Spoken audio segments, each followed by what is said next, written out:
Sir, Delhi liquor scam లో Kalvakuntla Kavitha arrest అయి 165 days అయింది. నిన్న విడుదల కూడా అయింది. సో సీనియర్ న్యాయవాదిగా కవిత విడుదలపై మీరేమంటారు? జై స్వరాజ్య టీవీకి స్వాగతం.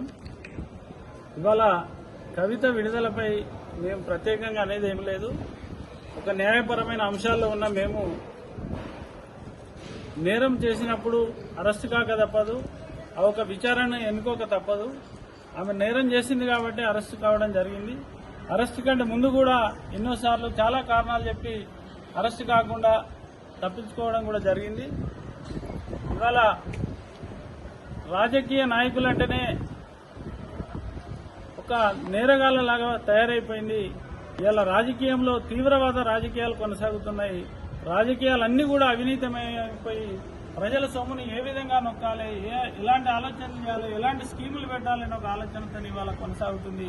అందులో భాగంగా అతి కొద్ది మంది వేళ్ల మీద లెక్క పెట్టే వాళ్ళని ఇవాళ ఈడీ పేరుతో అరెస్టులు చేస్తా ఉన్నారు. మేము ఈ కేంద్ర ప్రభుత్వాన్ని ఒకటే కోరుతా ఉన్నాం, వారికి పడని వాళ్లను, వారికి అపోజిట్ గా ఉండబడిన రాజకీయ నాయకులను ఈడీ పేరు మీద అరెస్ట్ చేయడమే కాకుండా ఒక నీతి నిజాయితీతో ఈ అక్రమ సంపాదనకు ఎగబడ్డ వాళ్ళని, అక్రమాలు చేసే అవినీతి పరులు అందరినీ కూడా ఈడీ పేరు మీద అరెస్ట్ చేసి ఈ దేశాన్ని కాపాడాల్సిన అవసరం ఉంటుంది. ఇవాళ దేశంలో అసమానతలకు కారణం ఏంటంటే అవినీతి. ఆ అవినీతి ఎవరు చేస్తున్నారంటే రాజకీయంలో అధికారంలో ఉండబడిన పార్టీ నాయకులే ఇవాళ అవినీతికి పాల్పడుతున్నారు.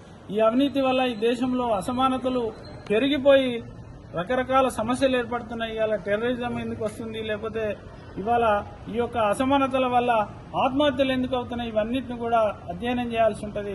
కాబట్టి ఈ అవినీతికి పాల్పడ్డ కవిత లాంటి వారందరినీ కూడా అరెస్ట్ చేయాల్సిన అవసరం ఉంది. కవిత మళ్లీ అరెస్ట్ అవుతుందా కాదా, ఇప్పటితోనే అయిపోతుందా అనే ఒక చర్చ కూడా జరుగుతుంది. కవితని మళ్లీ వేరే విషయాలలో ఆల్రెడీ ఇన్వాల్వ్ అయి ఉంటే తప్పకుండా విచారణలో భాగంగా మళ్లీ కూడా అరెస్ట్ చేసే అవకాశం ఉంటుంది.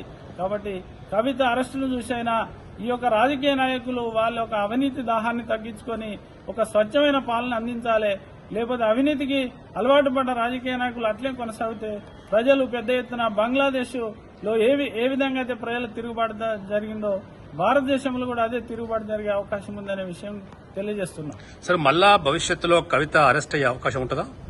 భవిష్యత్తులో కవిత అరెస్ట్ అవుతుందా అంటే ఆమె ఈ నేరమే కాకుండా, అంటే లిక్కర్ కుంభకోణమే కాకుండా ఇంకేదైనా అవినీతిలో పాల్గొని ఉంటే మాత్రం తప్పకుండా అరెస్ట్ అయ్యే అవకాశం ఉన్నది. ఎందుకంటే 10 సంవత్సరాల టీఆర్ఎస్ పాలనలో చాలా అవినీతులు జరిగినాయి. అవినీతికి కేంద్ర బిందువు వారి కుటుంబ సభ్యులు అనేది ప్రజలందరికీ కూడా తెలుసు. తప్పకుండా ఇంకేమన్నా అవినీతిలో ఇన్వాల్వ్ అయింటే అరెస్ట్ అయ్యే అవకాశం కూడా ఉంది.